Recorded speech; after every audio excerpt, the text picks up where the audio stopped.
meet with the RCA candidates every Wednesday. And then once a month, on Wednesday, we have Catholic Alive, with prayer and song and speakers. And our music tonight will be presented by the We Three, Jamie Russo and John Reddy and Jordy Hamilton. So there are song sheets on your chairs. Please join us. Join us, will gather us in.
Part of our Catholic Live program is also always a witness speaker, and we're very pleased to have a parishioner from St. Paul Parish with us this evening to speak for a few minutes, Don Ankrum. Don?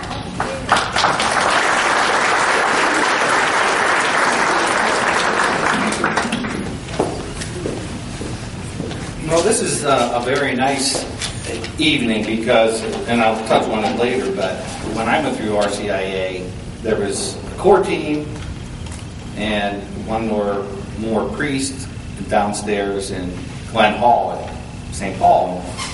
You had no idea what was really going on until you go to St. Paul Cathedral in Pittsburgh. And then your eyes open, because now you think, all this time I've been sitting there with maybe half a dozen or 8 or 10 people going through this, and you go down there and it's like, oh my, there's just people everywhere. And then you realize that you weren't alone when you were down in the basement reading the teaching of Christ by Bishop Worrell. Then I grew up in Sarver, and I had one brother, 4 sisters, and my mom, just a working mom at home. My dad he worked away a lot of times. And I was pretty typical, hunting, riding my bike, that sort of thing. Now, if you were here and remember some of the other speakers, they had some similar things, and there is a woman that enters my life at some point. But a number of them had basically no religious upbringing. On Sundays, they went sailing and did other things. Well, not our household. We went to a church, the Sarver Wesleyan Methodist Church, and they were every Sunday we went and we did vacation Bible school. We did all the Christmas plays and things like that. And so I knew right from wrong, and Jesus died for our sins from a very early age. That wasn't anything new. But being Catholic, that was something pretty much unheard of in our house. I mean, I don't know that I have one cousin who joined the Catholic Church. Other than that, on my dad's 16 brothers, they're all deceased now. The 16 in his family and 13 in my mom's, none of them are Catholic. So this was not something that I would have even had an inkling about. But I went to Freeport High School, and I went to Triangle Tech, although it didn't kind of work out for me, but maybe I should say I didn't work out for Ed. But good to say that I did go back and get a degree in 2012. But after I left the Triangle Tech, I went to what's called American Glass Research at the time, and now we're AGR International. And I'm still there 37 years later. But the main thing I think is what you want to hear about is like my wondering years, and that's what I call my 20s.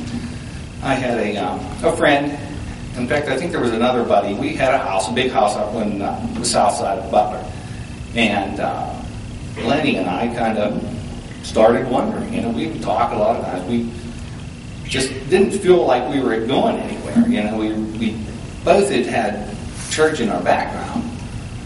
So we kind of talked about it, and I ended up going back to the Sarver Church. And it didn't click for me. I mean, they're great people, and it was really good, but just something wasn't there. So I just kind of left and wandered around for a little while longer, but it was kind of in the back of your mind. And I had some influences, and I listed them here. And one was my best friend in high school. He was Catholic, and every Saturday night he would go to church. Even before we went out to do whatever 20-some years old to do, he went to church. And I admired that. I thought that was really neat, And I didn't, okay, I'll see you after Mass, that sort of thing. But he was an influence on me. I didn't realize it maybe at the time, but I always respected him for sticking with the church and going, There's a lot of kids at that age, they kind of wander away a little bit. Then there was a girl I worked with at AGR, and her name was Donna Smith, and her mom and dad, Paul and Stella, maybe some of you know them, wonderful people. They treated me like a son, and she really took it a little more serious than I did, because she became a sister of the Holy Order in Pittsburgh a little bit later. But through my 20s, she tried to steer me a little bit, keep me out of trouble. And I respected her for that, but they were wonderful people, and they were a Catholic family, so there's another influence in my life right there, and that was a big part. And I also used to I coached hockey for around 20 years, and On 9 of them, I was at North Catholic High School. Well, you didn't necessarily have to be a Catholic to be a hockey coach, but during the prayer in the locker room, I always felt a little out of place. And I was like, okay, I'm just kind of standing there. I don't know the Hail Mary, and they're all doing. I felt a little bit out of place, but it's like, I want to belong. It just something was kind of pushing me. More things working on me, I figured. And then sometime later, I ran into young Miss Cheryl Kulik, and we were kind of seeing each other in the early 90s. And I'd ask her about, because she went to church every Sunday, of course she still does, but I'd ask her about church, and I said, hey, do you mind if I go? And she said, sure. So I'd drive up from Sarver, and we'd go to Mass at St. Paul, and of course I pretty much just sat there. I didn't really, people would be out and be down.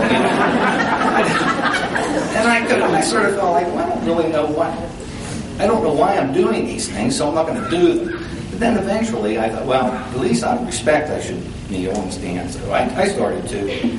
But I could never understand what everybody was saying. They said the little prayers back so fast. I'm like, okay. It took me a while. But when she would, after a while, then it's kind of like when she would go up for communion, I was like, man, I wish I could get up. And it kept, eating on me. Kind of was like, something's going to happen here. Well, then that kind of led to, and I do have to mention the late Father Jim Armstrong. He tremendous influence on me. The way he spoke and what he talked about and presented. Plus, he was the chaplain for the NHL and being a hockey coach. We kind of hit it off pretty good. But he just influenced me a lot. I think it's just the way he spoke, because I'm not sure what I was expecting out of a priest, but he just seemed real down to earth and talked about things that interest me. And I know he was a big fan of Bishop Fulton Sheen, and he used to respond to things that he had seen when he was a kid watching him on TV. Of course, I never saw that, but we'd have to think he's a good guy, because I know just the way he spoke of him. But then after a while, I decided, okay, this RCIA thing, we started looking into what it is. And along with Father Armstrong, Father Gloniger, and the core team, we would get together and go over our booklet. And I had some questions, and pretty much they were answered.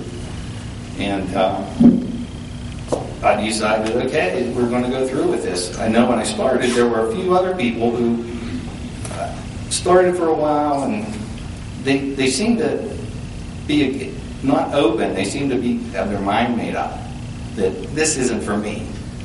And eventually they quit coming.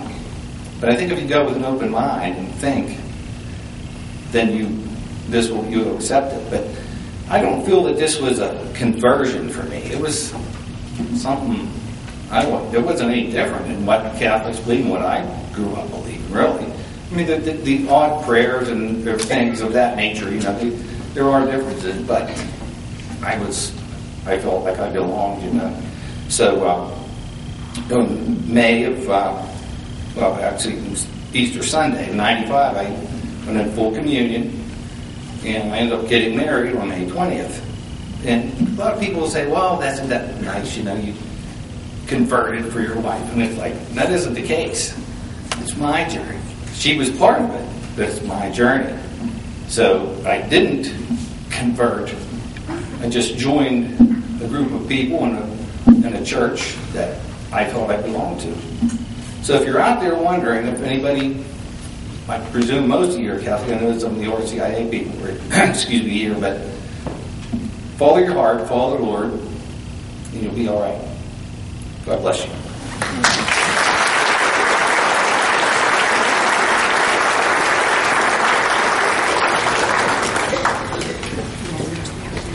Thank you very much, Don.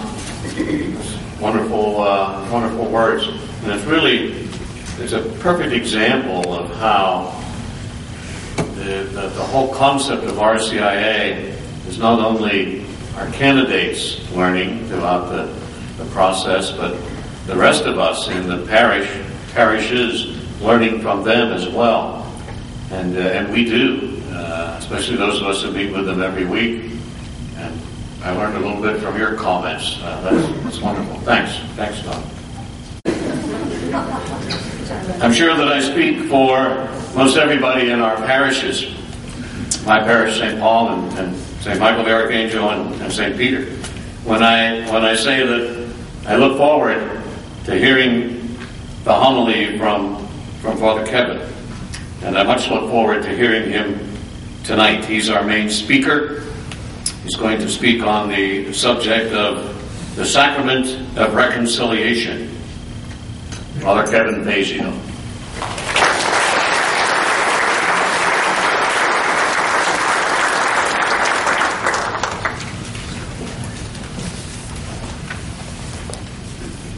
Thank you, Dave. Thanks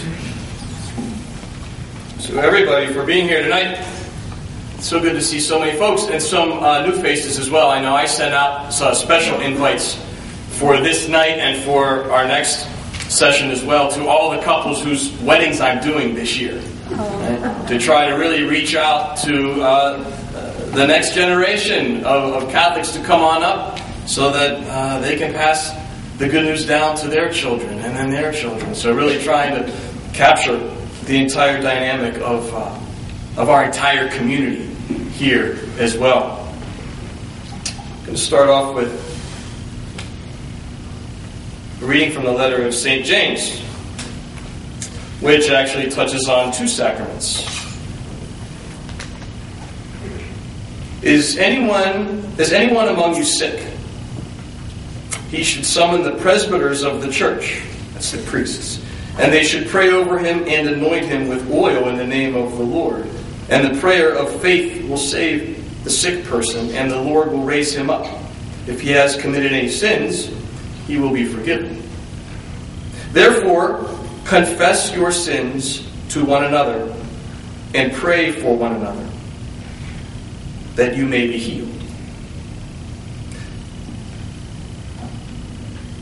There was a 90-year-old man who walked into a confessional one Saturday morning. And he sat down, he went face to face, so he sat across from the priest. He sat down and he said, Father, I'm a 90-year-old widower. I'm a widower of 15 years. And I'm dating. Finally, I started dating again. And I'm dating a 30-year-old supermodel. And the priest said, well, okay, you're 90 years old. You've been around the block. You should know about sin, about sinfulness. And just dating a 30-year-old supermodel isn't necessarily a sin. The gentleman said, well, I have something else to tell you, Father. I'm not Catholic. I'm actually Jewish. And the priest said, well, in that case, why are you telling me this? And the gentleman said, Father, I'm 90 years old, and I'm dating a 30-year-old supermodel. I'm telling everybody this.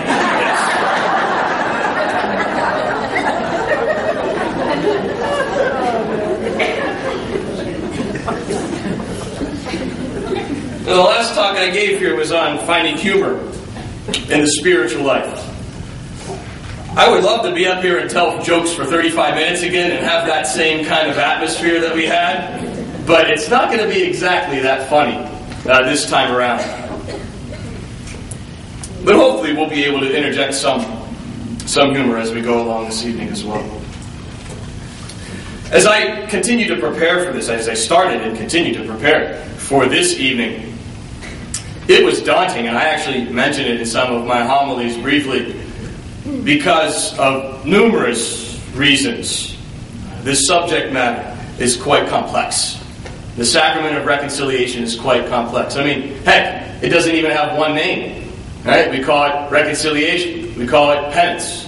We call it confession. Some people call it the sacrament of forgiveness. Right? So we can't even settle on one name for this sacrament. Right? It's a very sensitive topic, isn't it? I mean, come on, how many times, especially for cradle Catholics, has it happened? We are so nervous before confession. And I don't mean just as kids either. Even as adults. And you might have had that experience of driving up to the parish on a Saturday morning when confessions are held, pulling into the parking lot, heart rate is like up to 200 beats a minute. You know? And you're not quite sure how this is going to go, and you're clenching your fists, and you get out of the car, and you turn around and get back in the car. Just can't do it. Just can't do it. So it's a sensitive topic. Also, other than for three of us in this room tonight, myself, Father Harry, and Father Fernando, other than us three, we're the only three that have sat on both sides.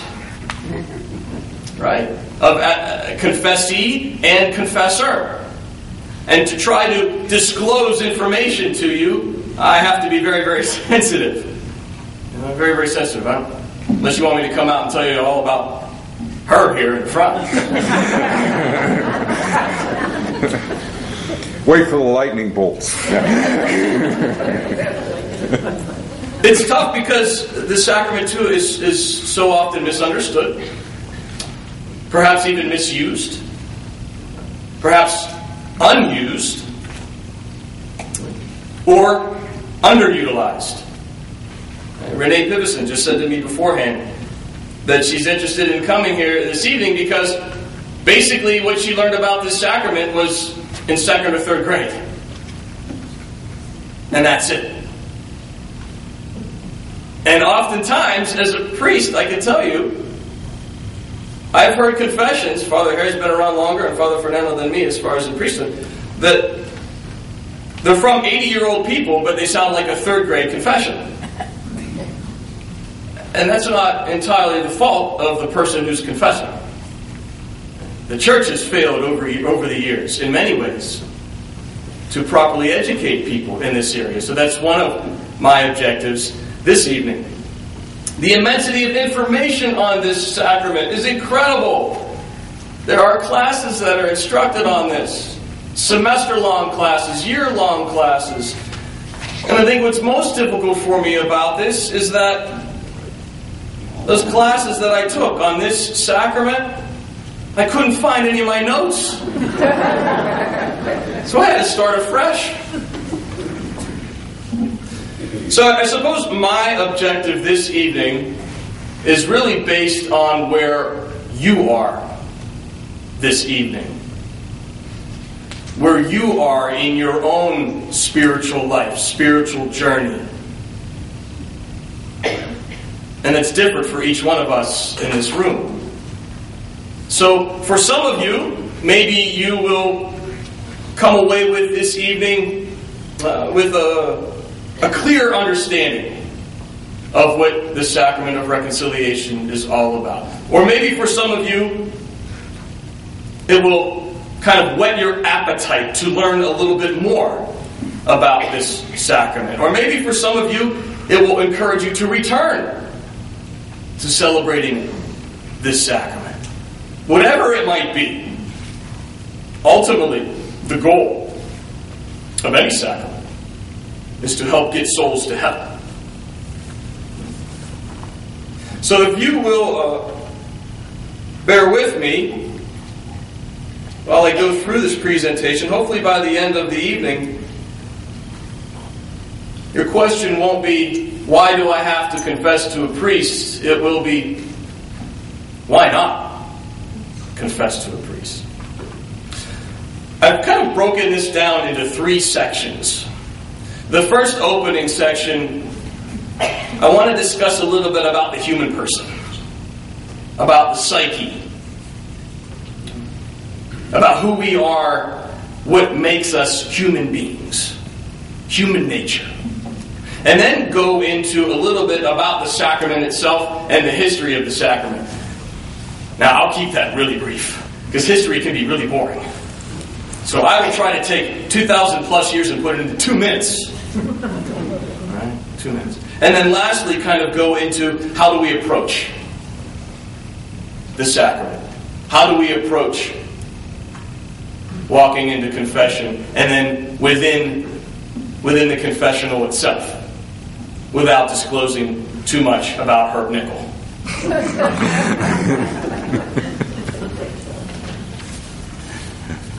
If God were to decide to return, if Jesus were to come back in his final glory this evening, and throughout the world, not just here in Butler, most likely he would not find most people wallowing in sin. Right? Most likely there would be good going on. And I think maybe proof of that is, as messed up as people think this world is, or as it is, it might be, good outweighs evil. If it didn't, we would self-destruct. And we would destroy the earth that we live on. Now, some people might think we are headed in that direction. But it hasn't happened yet. So for the most part, there's good going on. People are engaged in goodness, not in evil. Yet, if he were to return tonight, I think the bigger question is, would he find us truly alive? Truly awake? Would our souls be truly engaged in the most important things in our life? Without becoming too scrupulous or too anxious about ourselves or our souls. And having a good balance in our life. So beginning talking about just the human person without even talking about the sacrament yet. Just us as human beings. Whether or not we even have a relationship with God. Atheists, agnostics, people who do not practice any type of faith. Whether or not we have decided to participate in a relationship with God, we are connected in a web of relationships with each other. With every living human being. And beyond. With all of creation. We are connected. And that is something that is difficult for us to understand today, in this day and age. It was not difficult in years past, but mindsets, ideologies, philosophies change. And they've changed to the point where today we are very individualistic. We are very, very relativistic, which means what is important to me is not necessarily important to you. What makes me happy is what matters the most. It really doesn't matter to anybody else. That's what we are living in today. Yet a British philosopher once said, private opinion, private behavior, private thoughts quickly become public behavior. Public thoughts. Public opinion. And whether or not we realize it, in the secrecy of our own rooms, nobody else around, our thoughts, our actions affect others. Somehow. Beyond just the mere tangible. Beyond just our senses. It's hard for us to understand that these days. But we are all somehow connected. One of my pet peeves is littering. I can't stand seeing litter on the sides of the roads, sometimes in our most beautiful places, parks. There's litter. Years ago, before I entered the seminary, I lived just outside of North Park. And I would go to North Park frequently to run, to bike, to swim. And there was this one section that I drove past. It was just a nice grassy section that was near Pine Creek that had a ton of litter. all over the place. Finally, I said, one of these Saturday mornings, I'm going to go out. I'm going to buy gloves. I'm going to buy a bunch of industrial garbage bags. Go out and clean it up myself. I don't know if they have adopt a litter on this section of the road, but I'm going out doing it myself. I'm tired of seeing this litter in a park setting. So I did it. And I'm out there by myself, picking up trash, filling up these trash bags. And nearby, there was a road crew working. And as I was making my way, I approached one of the gentlemen holding the signs on the road crew. And he looked at me and he said, "Are you doing this like out of community service project? Are you part of the chain gang?" I said, "No." He said, "No, I drive past here frequently. I'm tired of seeing this rubbish. And I'm just doing it myself. It'll probably be filled up with trash again in a week. But I'm doing something about it right now." And he said, "Good for you. That's really a neat thing that you're doing." He was smoking. And after he said that, he took one final drag.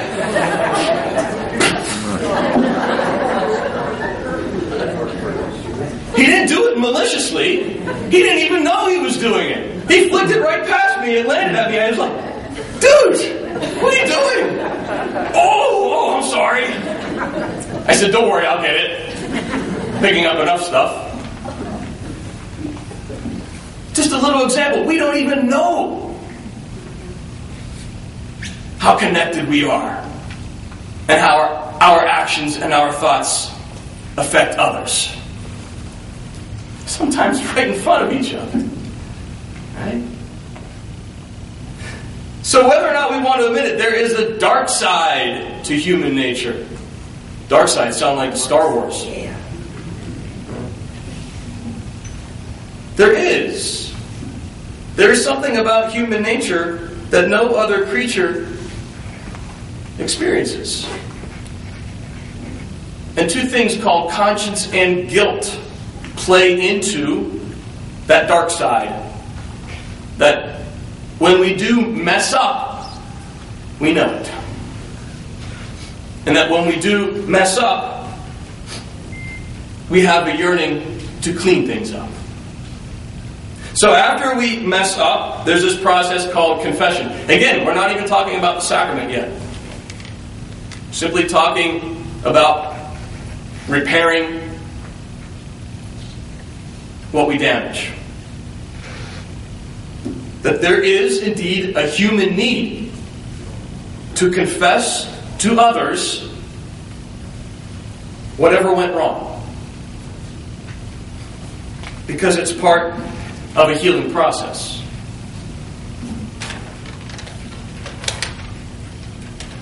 It's part of a process that we so desperately need to repair relationships. Because when those relationships are split, we feel bad. And it's unnatural to be split. So that confessing to somebody else helps reunite the split. Even if the other person doesn't forgive us, there is something emotional and psychological that helps when we confess. Verbally. Right? Expressing verbally so that we hear it and the other hears it. Add in forgiveness. Right? Add in the element of forgiveness. So if the other does indeed forgive us, and the pain is soothed, and true healing begins. A psychologist friend of mine once told me, she said, "Father, please do not preach about forgiveness. Please don't." She said this half serious but half joking. She said, "Don't preach forgiveness, because if you do and people actually begin to forgive, I'll be out of a job." Professional psychologist. That wasn't Father Tom that said it. Oh, poor Father Tom. I can't pick on Fernando like I picked on Father Tom. Not yet, anyhow. When we told him about this evening and the subject matter of it, he said, "Oh, all of the people would like to come to confession to me, because I won't say anything to them. I'll just absolve them, they go home."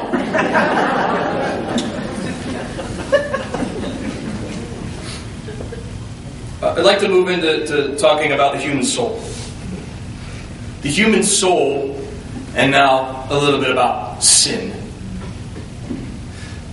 When we see very public people get into trouble, athletes, politicians, actors, actresses, and then they have their public apology press conference, rarely do we hear them use the word sin. I sinned. They'll say, I made a mistake. I failed. They may talk about their transgressions. They do not use the word sin.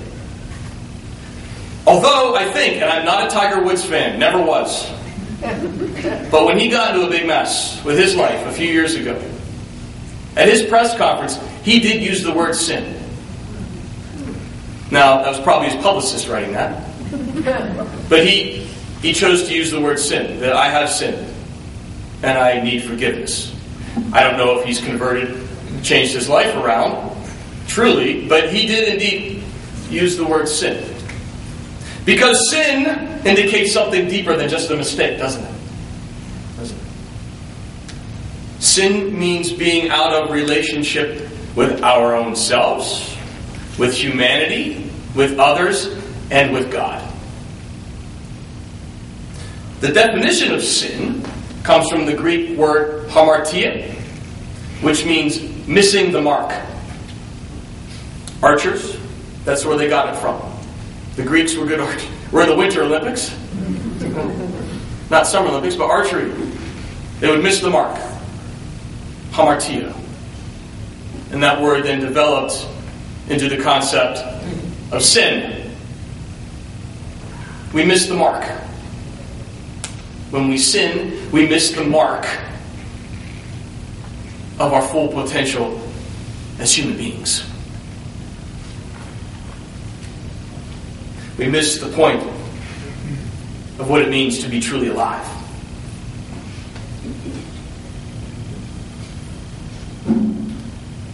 One of the concerns then today is that we don't even recognize when we sin. How are we to confess when we have no idea that we are sinning? That's why knowing the self is so important. And we'll talk about that a little bit later. Part of the human person is the soul.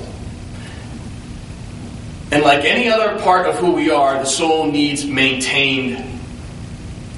Yes, we need physically nourished and maintained. We need soulful maintenance as well.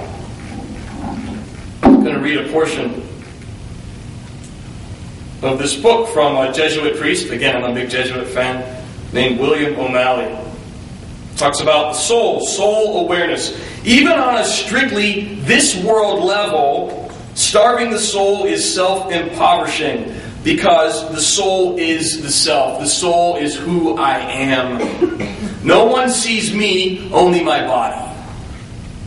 They can make educated guesses from what I say and do about what kind of self I am, but they don't see that true self. Who I trust will survive death. When I honestly fall in love, being Valentine's Day, good time. When I honestly fall in love, close to Valentine's Day, it's not the yearnings of my flesh or the calculations of the brain that say, she is the one, or he is the one. It's the soul. When I stand in awe of a snow-capped peak, or Michelangelo's David, or a baby's fist wrapped around my pinky. It is not my body or mind that says, "Oh my goodness." It is my soul. My intellect is intrigued. My soul is stirred. But it won't stay ignited without attention. A prerequisite for the encounter with one's soul is honesty. And we have to face squarely the ways in which we are not living up to our human potential, either by degrading our humanity or by failing to challenge it. One can't do that alone, but we do have a tendency to kid ourselves. Thus, it makes simple good sense to find someone we believe wise who will pull us up short, not only when we are too easy on ourselves, but when we are too judgmental of ourselves. Now, we're not even talking about sacramental confession yet. Just common sense.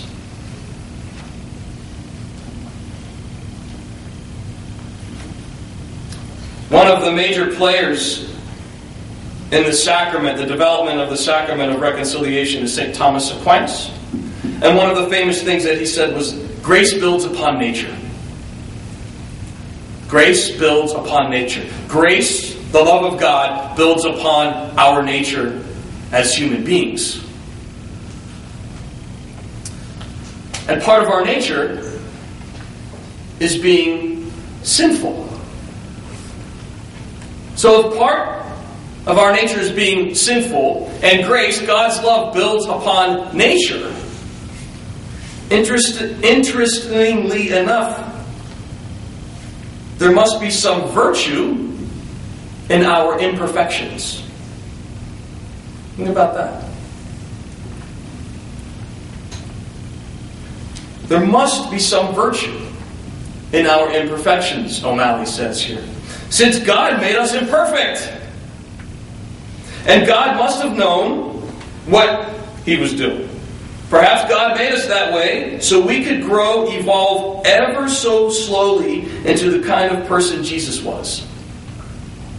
Like any psychotherapy, which is soul healing, the sacrament of reconciliation is, at the very least, an invitation on a strictly human, self-interested level to be truly honest with ourselves about the ways in which we have betrayed our potential selves and betrayed those who have been generous with us and the whole web of humanity.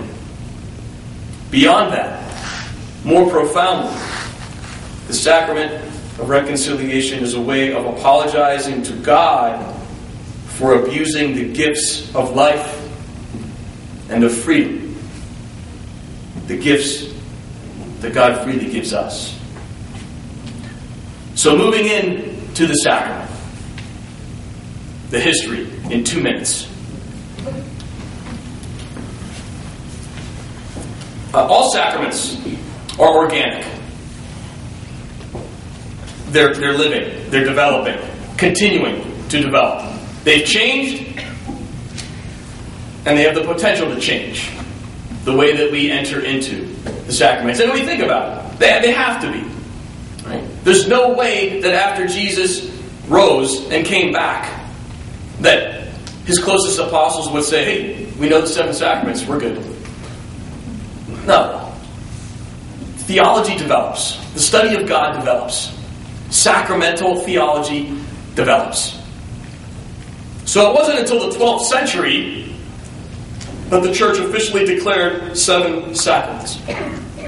Now, it doesn't mean that they weren't practiced or part of ritual prior to, but through time, through discussion, through prayer, through experience, we develop theologies and ways of encountering God. And that's what sacraments are. Sacraments are God's gift to us, bringing His loving presence to the surface of our lives. This sacrament in particular has no one origin. That there are so many implications of cultures and historical occasions, political, governmental, societal mindsets. Many of the first Christians were Jews. So there's two Jewish traditions that play a part in this sacrament. Very early on, the word sacrament didn't even mean what it means today. But really early on, there were Jewish practices of penances for when people messed up. And that was incorporated into Christian penance. And it was very public and very communal. It wasn't a sacrament as we know it today, but a group of people who were sinners would gather in front of their local bishop, in front of local religious leaders, and they would confess their sins. And there were three biggies. Take a guess what the three biggies were, and I would say still are. Three biggies that they would confess. They would have to publicly confess in order to be repaired into relationship with the community. Again, their mindset was far more communal than ours is today. Anyone want to guess the three biggies were and are, meaning three big sins? Murder is one. Adultery, two. Stealing. Greed. Speaking against God. What was that? Speaking against God, or we'll say worshiping other gods. Idolatry. Now, that doesn't come to mind, does it, in our mindsets, idolatry, because we think, there are no pagan sacrifices in Butler anymore. We don't see anybody worshiping Adonis. We don't see anybody worshiping Father Harry. We don't see anybody worshiping Father Tom's dog. I mean, we don't see people worshiping other gods. However, we have new idolatries today, don't we? It's more important for me to go to the Steeler game than it is to go to church this weekend. I'm worshiping, in a way, a sport over my God. Sorry, I'm too busy this weekend. We're too busy. We have 3 hockey games, 4 soccer games. Can't go to church. It's a form of idolatry. It still exists today. So yeah, the 3 biggies had to be confessed. But the thing is, along with early days of baptism, the people waited until they thought they were going to die to get baptized and to confess. For a few reasons. Number one, they didn't want the obligations of a baptized Christian because it was somewhat demanding. And remember, these were times when Christians were persecuted as well. And then also, they only believed in confession once in a lifetime. You could only be forgiven once. So you might as well make it right before you go. Might as well do it. I'm going to tie my debt, baby. Confess, or I'm good. I'm gone. Now I'm good to go. Yes, it sounds crazy, but it's true. There were very harsh penances. Again, this was ritual. Not even considered sacramental yet, but ritual. Harsh penances meaning like fasting big time. Like bread and water diet for weeks. Like serious prayers. Hours on end in prayer. Isolating oneself in prayer. But as Christianity grew and developed, different cultures come into play. Different traditions come into play. And as we started getting into the late 6th and 7th centuries, anyone who is Irish here can be proud. Because it was the Irish, and Dave Malarkey's proud, I can tell. Because it was the Irish church, the Irish religion that first introduced a more individual way to confess. Because monks, men, were living religious lives in what are called monasteries. And that lifestyle, that religious lifestyle, took on a different form. And it kind of developed out of spiritual direction. Where people would go to a monk, not necessarily a priest now, but maybe a brother monk, and sit down and confess his or her sins. One-on-one.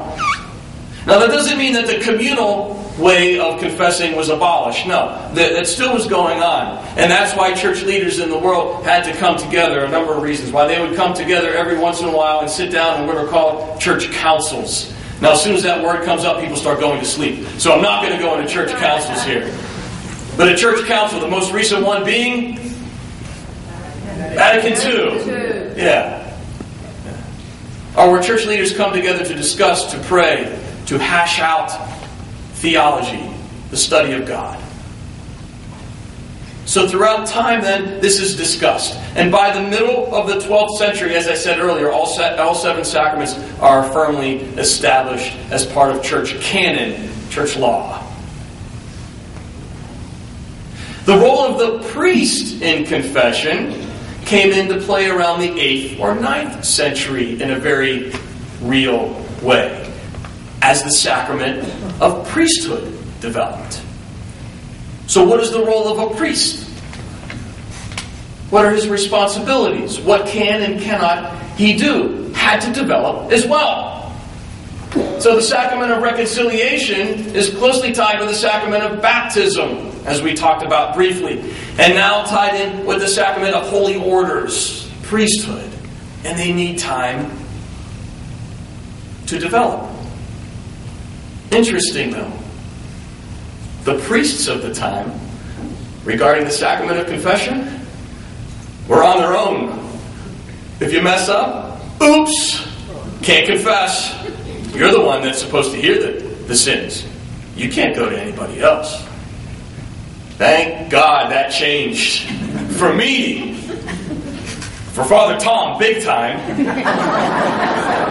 Oh, I'm still busting on him.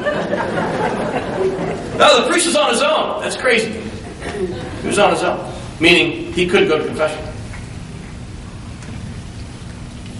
Finally, the big, I'll use the word again, council, was the Council of Trent, which happened in the mid-1500s. Does anybody know what was going on in the church that was pretty turbulent in the mid-1500s that caused this Council of Trent?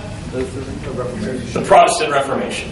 Yes. Martin Luther, a Catholic priest, decides, I'm going to start my own church because this Catholic church is messed up. And he wasn't totally wrong. There was a lot of messiness in the church, the Catholic Church at the time. It's just unfortunate that he didn't decide to reform within the church. As a side note, one of Luther's big hang-ups was the sacrament of confession. He had a very difficult time believing that God could forgive again and again and again. He would go to confession even after he left the church. Again and again and again. Because he couldn't get over the fact that God actually did forgive him. The last council then was Second Vatican Council. And what came about from Second Vatican Council regarding this sacrament, some of you might know, there are actually 3 ways we can engage in this sacrament. Does anybody know the 3 ways? Well, the usual way that most of us go to confession, if we do, is Saturday morning, Saturday afternoon, whatever it might be, one-on-one with the priest. There's a second way that we do have here in Butler, twice a year, penance services, where we get together as a group of people, we pray, we say an act of contrition, and then there are a number of priests throughout the church, and people go to individual confession. The third way, general absolution. There's a religious in the house, Sister Nancy. Yes, general absolution. General absolution is rarely used. And that was the directive. That was the directive that we got, that the church got at the time, was general absolution is only to be used in extreme cases. For example, there's the retired priest that's got the gig of going on a cruise ship. Right? And the cruise ship is going down. He is permitted to give general absolution to everybody there without anybody having to confess their sins. And we believe that their sins are forgiven, wiped away. So why confess to a priest? Or do we really need to confess to a priest? Do we really have to? And where did we get this? Well, it is scripturally based. So how many times have we heard non-Catholics say, but the Catholic Church doesn't believe in the Bible. You don't read in the Bible. You don't read the Bible, do you? Yes, we do. And that's the foundation. Specifically, we point to John's Gospel. Well, back up. How many times do we find Jesus forgiving? The Gospel writers made it a point, again and again and again, to discuss Jesus' words and his actions in forgiveness. They're all over the place. The Samaritan woman at the well, when he tells her, yes, I know you're not married to the guy. The story of the prodigal son. The woman who was about to be stoned. Go on and on. Jesus' own words. When they ask him, Master, how many times should we forgive our brother if he sins? 7 times? And Jesus says, no. Multiply that. So Jesus' forgiveness is explicit and clear in the Gospels. When we look to this sacrament in particular, we look to John's Gospel, John 20:23. And Matthew's Gospel, Matthew 16:19, where Jesus is talking to his disciples, those closest to him, and he gives certain members of his community certain authority to do certain things. That's what this sacrament is based on, as far as do we really have to confess to a priest. Certain members of his community that developed into what we call the priesthood were given the authority. Whose sins you forgive are forgiven in heaven. Whose sins you retain are retained in heaven. Peter, I give you the keys to the kingdom. I give you this authority to stand in my stead. I give you this authority to stand in the stead of the community. In all of your sinfulness, in all of who you are, I give you this authority. If we don't believe that Jesus gave certain members certain authority, in this case the authority to forgive sins, we can't get off of the starting block. If we can't get past that, then it's going to be very hard for us to enter into this sacrament. Right?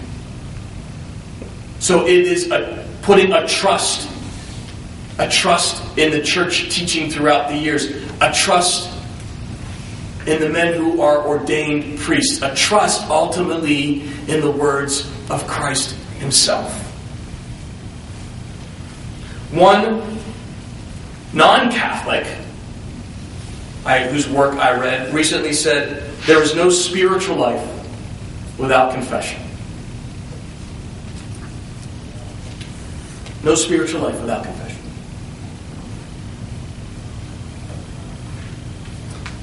So, do we have to confess to a priest? Will God forgive us if we get on our knees tonight and ask for forgiveness for any sin we may have committed today? Forgiveness is there. But the church teaches that in order to receive perfect contrition, okay? In order to receive perfect contrition, so to be perfectly contrite and to be perfectly sorry, especially for the grave sins that we commit, the ones that really do fracture our relationship with God, we need the sacrament. Not through our perfection, through Christ's perfection on the cross. Through Christ giving authority to those who follow him as priests, there is perfect contrition. And it goes back to the quote I read earlier from William O'Malley. We can certainly go to God on our own and ask for forgiveness. But let's face it, folks, sometimes we kid ourselves. I hear a voice in my head, you are forgiven. Ha, I'm forgiven, I'm good. when we enter into the sacrament, we audibly hear the words. Again, we're going back to even pre-talking about the sacrament now. We hear those words. You are forgiven. I absolve you from your sins. Gone. With our mouths, we confess. We hear in return. No questions asked. We don't have to wonder, am I making this up in my head that God forgives me tonight? No, we hear it. Forgiveness accepted. What a gift. Without the gift of Christ's intercession on Calvary, no conceivable act of submission on our part could atone for our insult against an infinite God who gives us everything. Venial and mortal sins. Okay, next subject. Go right over that one. So, that was supposed to be a joke. Please laugh. Boy, I must be losing it. Had all kind of laughs last time I did this. Yeah, venial and mortal sins. We'll come back to that later. If anyone has any questions on that, we'll leave some time for some questions. So can we receive forgiveness without a priest? The Catholic answer, yes. Do we need a priest for confession to forgive the gravest of sins? Yes. It's typically the Catholic answer. It's not either or, it's both and. So approaching the sacrament in the confessional. My first confession as a priest, I have no recollection of my first confession as a second grader. No recollection at all. But my first confession as a priest was 10 minutes before my first Mass. So my first Mass is the day after I'm ordained. It's at St. Kilian Church. And if you've been to St. Kilian, they don't even have a church. They celebrate Mass in their gym because they don't have a church big enough for their community. And there are like 20 other priests there. And I'm nervous. I've never celebrated Mass before. Believe me, it's totally different when you're up there and you're leading and doing this stuff and gestures and stuff. So nervous about my homily. I didn't have any notes for my homily. You guys know I don't do that. I had notes, but I don't look at them during the homily. So I'm nervous as a cat on a hot tin roof, And suddenly this gentleman comes up to me, literally 10 minutes before Mass, and there are 20 other priests there. He comes up to me, and in broken English, he says, "Will you hear my confession?" I'm looking around for a camera saying, someone planted this guy here? Really? There's 20 other guys there. Go see them. Really? But I said, yeah, I suppose I can hear your confession. So we found a room and nearby, and I heard his confession. I have no idea if I got the words of absolution right or not. But Jesus takes care of it. He takes care of it. Pope Francis has recently said, if we approach this sacrament, if we approach the confessional as a cleansing room, not a torture chamber. Not a torture chamber. And shame on the priests. Shame on the priests who don't display the love of God in a charitable and tender fashion in the sacrament, in the sacrament of confession. Shame on them. Maybe we need to pray for them. Because I think we've all had that experience. I have. And one of the things that I've done is just don't go back to that guy. I'm not going back to that guy. Now, being a priest now, yeah, priests have bad days. They do. Like anybody else. And you can be short-tempered like anybody else. Especially after hearing confessions for a long time, which is draining. Which can be boring, but beautiful at the same time. And I don't always say boring like you're bored of people coming in, but sometimes there's a gap of some space where nobody's coming in. And you're sitting there for a while. Hopefully you bring something to read. Or you sleep. But it can be tough, but shame on those priests. Because the sacrament is about God's goodness and His love. But we all have responsibilities as well as penitents when we approach the confessional. So some tips. To try to keep the sacrament to try to keep the integrity of the sacrament. Meaning, knowing thyself, knowing ourselves so well, and being able to examine our lives on a daily basis. I try to do it twice a day, at midday and before my head hits the pillow at the end of the day. Just review my day. I've talked about this before a little bit in homilies and in the first presentation I gave, called an examination of conscience. Review our day. What happened today? Whose paths did I cross today? Where did I see God in the presence of my life today? Where I did, I give Him thanks. Was there anything that I did, said, or thought that was damaging to anybody today, to myself, to you, my God?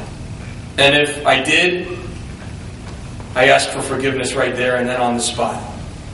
If it is of grave matter, I know I have to get to confession pretty soon and hear those words of absolution. That way, when we take ourselves and our souls into the sacrament, we are pretty detailed in what we say. We know we come prepared. We're going to be nervous still, yes, of course. But we come prepared. So I know that last Tuesday, when I reviewed my day at the end of the day, there was a moment where I messed up in my day. And I'll take that to confession. We don't have to go into the gritty, nitty-gritty details to the priest. But here's an example of a very general confession. Father, it's been 1 year since my last confession. And I'm not the best husband in the world. And at work I get caught up in gossip sometimes. I swore a few times. I missed Mass a few times. That's about it. Okay. I'm not a good husband. What do you mean by that? See, if you don't give the priest, if you're looking for some feedback, you've got to give the priest some matter for feedback. And the way I was taught was to try to at least give some feedback on one thing, on one of the sins that somebody confesses. Try to at least give some feedback on one thing. You can't, especially when it's long lines and you have long lines. You can't spend that much time in the confessional out of the integrity and out of just practical reasons. But a more specific confession in that same vein is, Father, it's been a year since my last confession. There are times in my life where I don't give my wife the time that she needs. Last Friday, I came home from work. I was tired, and she was being nice and kind. I had a tough day, and you know what? I just blew her off. That's knowing thyself. That's being more specific in an incident that you can bring to the confessional. I missed Mass a few times. Well, for what reasons? Were there good reasons? Were you ill? Was somebody else ill? Was there an emergency? Or was it just out of laziness? Right? To be in knowledge of ourselves helps a great deal in the cleansing of our souls. And to come with the objective that this isn't just about forgiveness, it's about conversion. Right? That when we leave here, it's not just, all right, I'm done. It's, I'm attempting to convert my life. Continually. There are funny moments in the confessional and beautiful moments in the confessional. Funny moments, oftentimes, it's with people who don't hear very well. It's when somebody comes up to you and says, Father, will you hear my confession? Like on an afternoon, they come into the office and you say, oh, sure. And then you walk down the confessional and they go behind the screen. I know who you are.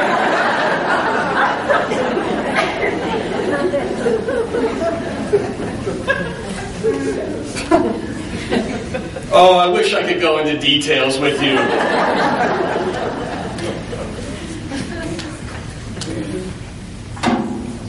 We'll wrap up here, and then if there are any questions. The sacrament brings God's love and presence to the surface of our lives like any sacrament. And it is far more about how good God is than about how bad we are.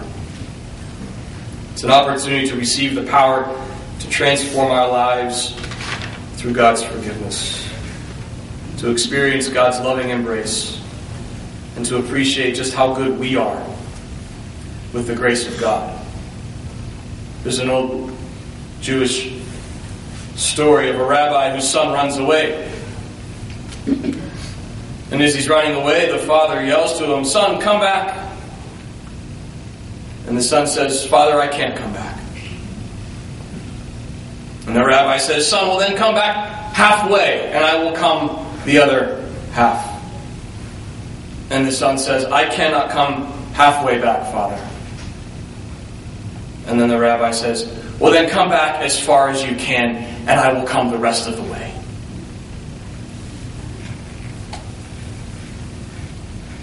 There's a little boy named Tim who has autism, who's a teenager. And when he first started going to this sacrament, his parents were embarrassed because Saturday mornings there was a little bit of a line.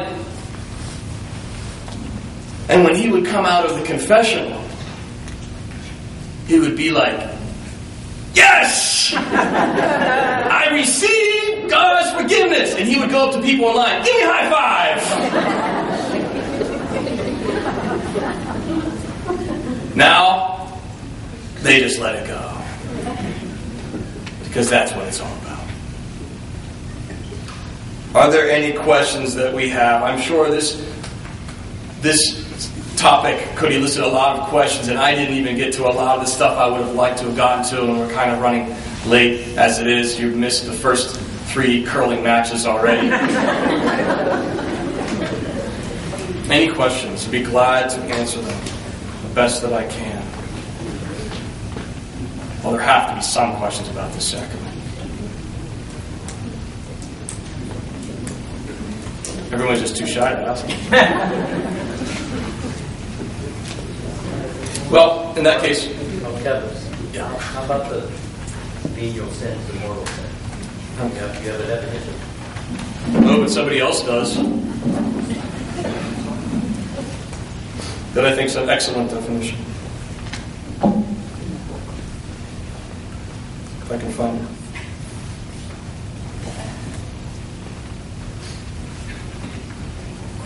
Somewhere. Your Baltimore Catechism? No, this is a book. Yeah, I've written down here somewhere.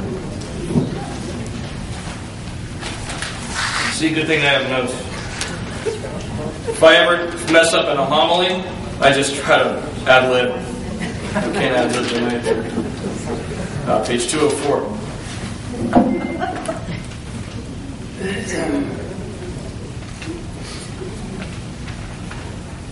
Okay.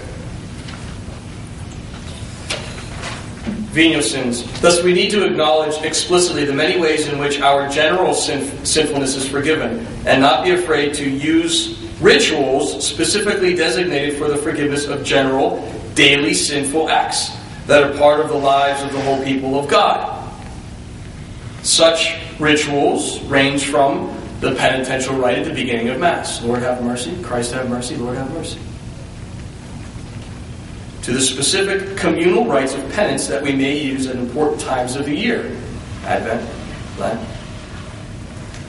Along with this, then, we need to acknowledge that there are moments in our lives when our following of Christ is in genuine jeopardy. When we make choices by which we withdraw ourselves from God and His ways. These situations of serious sin need to be dealt with in an adequate way in the rituals oriented to such situations, such as confession. Mortal sin is when we sever our relationship with God. We know that we are doing it. We are conscious of doing it. We are under no pressures. We are under no constraints. We freely do it on our own. And it is damaging. It is severing our relationship with God. That's serious sin. Little daily sins that we enter into almost regularly if we examine our lives regularly, are what would be classified more of the venial nature.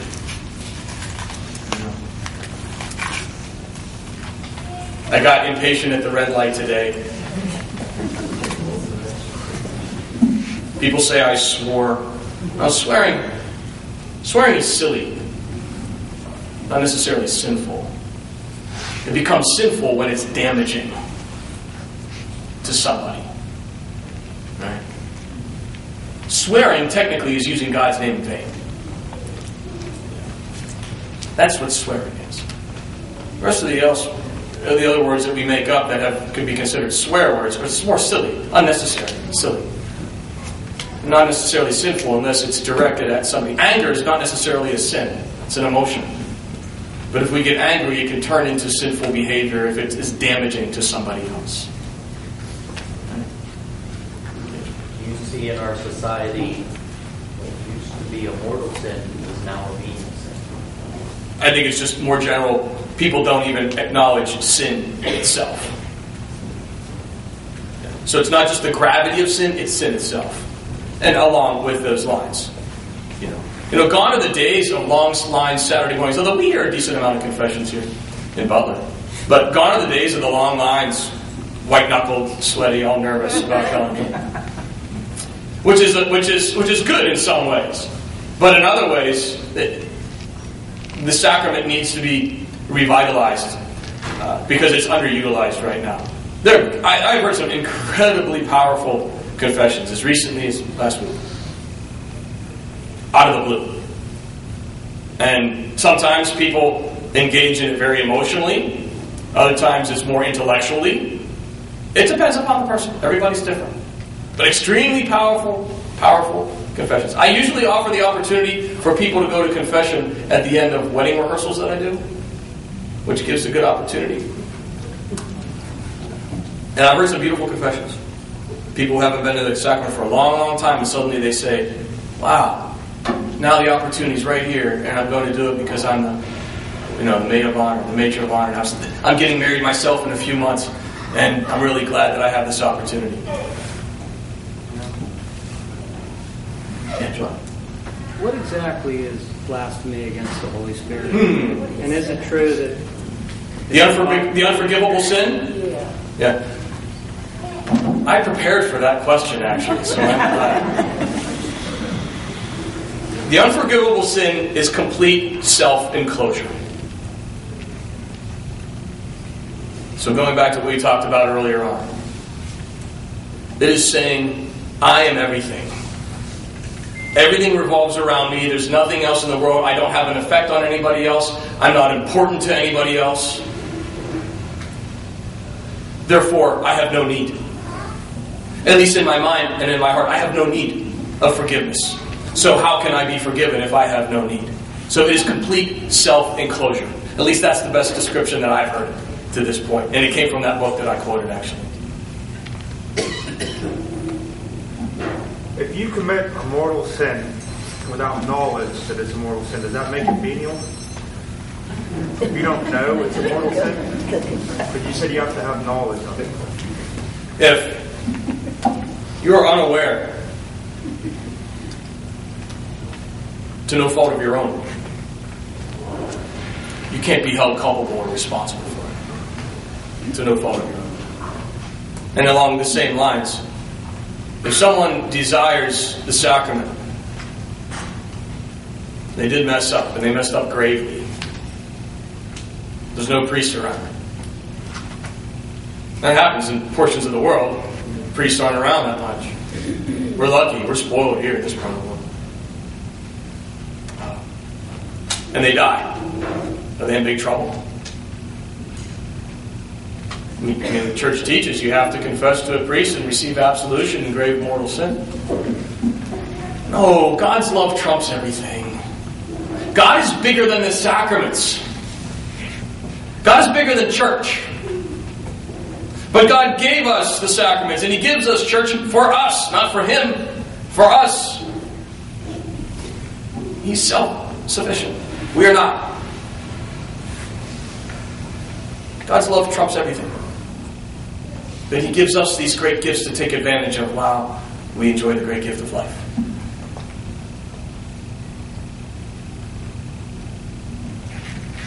Wedding rehearsals, confessions. I've had instances, not around here, far, far away, whether the mother or the bride comes into the confessional. And she says, "Father, it's been a long, long time since I've been to confession. And one of the reasons is because I really don't know what I do wrong." And I want to say, how about how you treated me the last hour we've been together here? No. No, they're very beautiful confessions. We're running a little bit late, so anybody has any questions at all for me on this, please go see Father Harry. Thank you.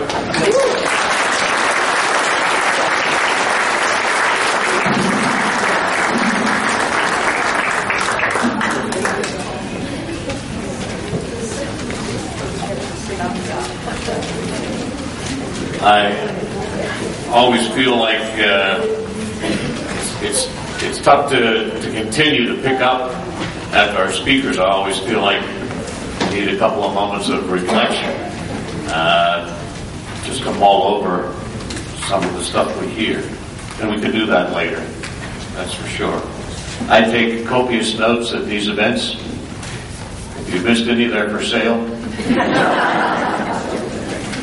While we give our musicians time to ramp up here to help us close, just a reminder, refreshments afterwards, and there's lots of nice treats back there and a little conversation as well.